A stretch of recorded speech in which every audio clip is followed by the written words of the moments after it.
Hi friends, मैं परविंदर खारी। Friends, आज की हमारी वीडियो स्पीड चेस चैंपियनशिप के सेमीफाइनल की है, जहां मुकाबला हुआ था मैग्नस कार्लसन और मैक्सिम वाइशर लेग्रेव के बीच। लियोन बीस्ट यही आईडी है चेस डॉट कॉम पर, लियोन बीस्ट की।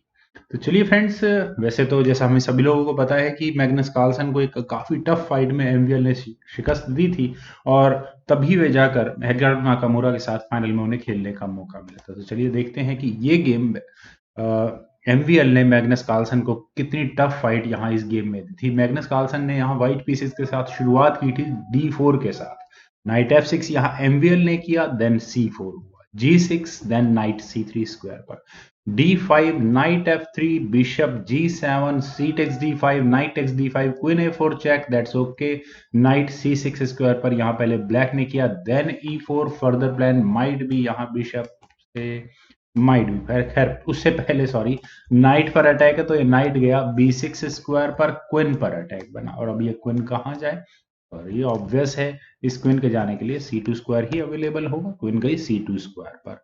और फ्रेंड्स, क्या अब यहाँ एमवीएल इस सेंटर के पॉन को ले सकते हैं? ले तो सकते हैं, लेकिन एक काफी डिफिकल्ट फेज से थोड़ी देर के लिए ब्लैक को गुजरना होगा। मान लेते हैं कि आई थिंक पहले तो डार्क स्क्वाड बिशप को लेना ठीक नहीं होगा, अदर से लेना ठीक नहीं होगा, क्योंकि अगर यहाँ ब्लैक ने डार्क स्क्वाड बिशप से यहाँ इस कह सकते हैं कि सेंटर के पॉन को लिया, D5 पॉन को D4 पॉन को लिया, तो बिशप यहाँ H6 स्क्वायर पर जाकर काफी प्रॉब्लम्स ब्लैक के लिए खड़ी कर सकता है। तो बेस्ट वे आउट है नाइट एक्स D4 का। नाइट एक्स D4 होने के बाद होगा knight X D4, either bishop takes D4 या क्वीन टेक्स D4, दोनों ही की बात है। व्हाइट यहाँ पहले नाइट को D5 स्क्वायर पर ले जाकर एक यहाँ पॉक लगाने की थ्रेट देगा। गेम यहाँ बिल्कुल इक्वल रहेगी, ऐसा नहीं है कि व्हाइट को फायदा मिल जाएगा, लेकिन हाँ, व्हाइट को एक शार्प गेम प्ले करने का मौका जरूर मिल जाएगा। क्वीन B4 चेक अगर हुआ भी, bishop D2, queen takes B2, और फर्दर यहाँ मटेरियल एक्सचेंज भी इक्वल होगा। शायद थोड़ा मुश्किल होगा इस पॉन को बचाना, और थोड़ी प्रॉब्लम वाली गेम यहाँ ब्लैक के साथ रह सकती है। तो इसीलिए मैं अक्सर कहता हूँ कि कभी भी फ्री पॉन नहीं मिला करता चेस में। खैर, E6 यहाँ ब्लैक ने किया, ऑब्वियस है, पॉन पुश अभी यहाँ फिलहाल एमवेल अफोर्ड नहीं कर सकते। बिशप E3 स्क्वायर पर, देन कैसल बाय ब्लैक, रुक D1, then bishop D7 square पर, H4। और कार्लसन का गेम प्लान फ्रेंड्स यही समझ में आने लगा है, इस कैसल स्ट्रक्चर को डिस्ट्रॉय करने का। Then H6, E5, then night E7 square पर, H5, knight F5, H takes G6, F takes G6, then bishop D3 square पर। और वैसे मुझे नहीं लगता कि बहुत स्ट्रॉन्ग कोई डैमेज अटैक यहां बनता है, लेकिन फिलहाल at least you can say that H6 pawn पर तो बनता है। नाइट टेक्स C3, सबसे पहले इसी बिशप को एलिमिनेट यहां पर एमवीएल को करना ही पड़ा। F टेक्स C3 होने के बाद नाउ मेरे ख्याल से ब्लैक को G6 जैसे किसी ऑप्शन को सीरियसली कंसीडर करना चाहिए था।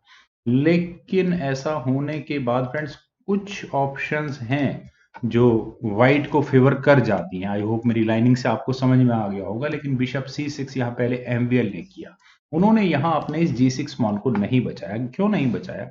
कार्लसन ने इसको G6 पॉन को लेना ही है, क्योंकि किंग के सामने का पॉन एलिमिनेट किया जाए। नाउ बिशप टेक्स F3, जी टेक्स F3 होने के बाद रुक की एंट्री डायरेक्ट F फाइल में हो चुकी है। किंग E2 रुक पर अटैक बना। तो अब क्या ये गेम किस तरह से आगे बढ़ाई जाए? What about this rook takes C3 check, king takes C3 होने के बाद क्वीन की एंट्री होगी एक चेक के साथ, देन किंग E2 स्क्वायर पर जाएगा, then queen G2 check. Friends, यहाँ ये बिशप मिल तो सकता है खैर व्हाइट को, क्योंकि व्हाइट का किंग एटलीस्ट फर्स्ट रैंक में नहीं जा सकता, उसको D3 स्क्वायर पर ही आना होगा अपनी इस क्वीन का डिफेंस करने के लिए। Then queen takes G6 check, ये काम किया जा सकता है। नाइट E4 स्क्वायर पर लग भी गया, देन फर्दर गेम प्ले आगे बढ़ेगा। लेकिन ठीक है, देखते हैं गेम में क्या हुआ था। वो मेरी इमेजिनेशन वाला मूव है, ज्यादा कोई फ्रूटफुल होना नहीं है। रुक G3 यहाँ पहले एमवीएल ने किया, देन रुक D गोज टू G1, और यहाँ रुक एक्सचेंज ऑफर, और कार्लसन का प्रेशर काफी ज्यादा बढ़ता हुआ नजर आ रहा है।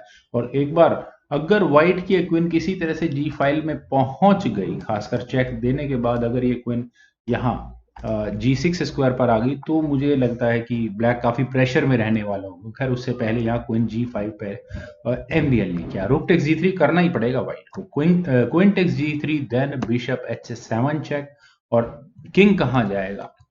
मेरा मानना ये है कि F8 स्क्वायर कोई बहुत अच्छा स्क्वायर नहीं कहा जाएगा इस किंग के लिए। अगर किंग F8 स्क्वायर पर जाएगा देन रुक से एक चेक आएगी और किंग को E7 स्क्वायर पर मीन्स वाइट अपने गेम को काफी स्ट्रांग यहाँ से करता चला जाएगा। लेकिन देखते हैं, यहाँ किंग गया था H8 स्क्वायर पर, ऑब्वियस है H8 स्क्वायर पर ही इस किंग को जाना होगा। नाउ अब यहाँ कार्लसन क्या कर सकते हैं? एक ऑप्शन तो है कि वे यहाँ क्वीन एक्सचेंज करने के बारे में सीरियसली सोच सकते हैं, वो ऑप्शन भी काफी बेटर है। लेकिन यहाँ बिशप E4 पहले कार्लसन ने किया, और कार्लसन का इरादा क्या है? माइट बी B7 पॉन को कुछ वीक करने का, लेकिन रुक F8, और रुक F8 का मतलब सिर्फ एक ही है, डायरेक्टली क्वीन पर अटैक है। अगले आने वाले मूव में तो किंग D3 यहाँ पहले कार्लसन ने किया। और अब ये गेम किस तरह से आगे बढ़े? मेरे ख्याल से रुक को F2 स्क्वायर पर ले जाने की ऑप्शन कैम्बियल कंसिडर कर सकते हैं। अच्छा आइडिया हो सकता है, नाइट बीच में लगता है, या वाइट को अपनी क्वीन को आइदर ऑन थर्ड रैंक या फिर on first rank, you can say that, वहां लेकर ही जाना पड़ेगा। फ्रेंड्स देखते हैं गेम में क्या हुआ था। गेम में यहाँ हुआ था C5 और अपने इस पॉन को आगे पुश किया। क्यों?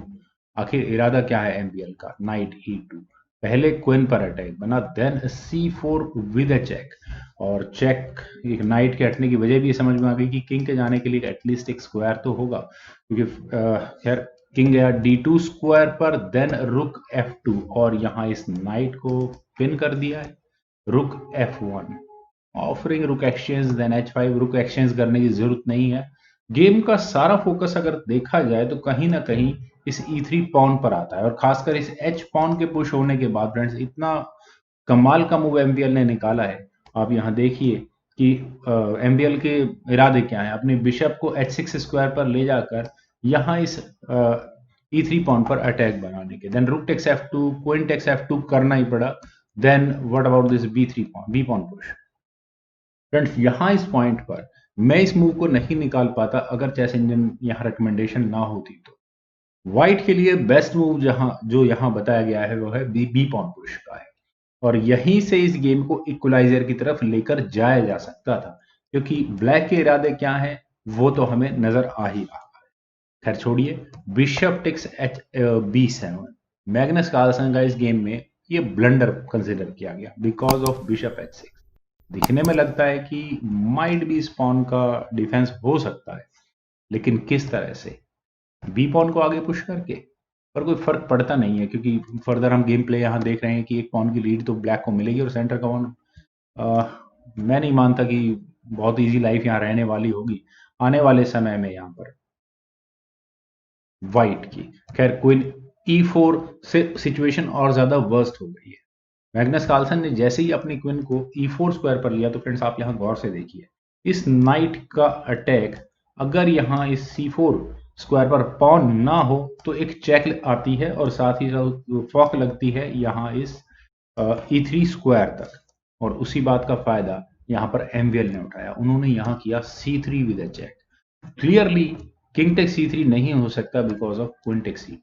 यहाँ अपना पॉन देकर एक नाइट को लेने की थ्रेट दी है, तो कार्लसन के लिए फोर्स्ड हो चुका है बी टेक C3। और फ्रेंड्स जैसा मैंने अभी थोड़ी देर पहले कहा था कि फॉक किस तरह की लग रही है ये आपको नजर आ ही रहा होगा।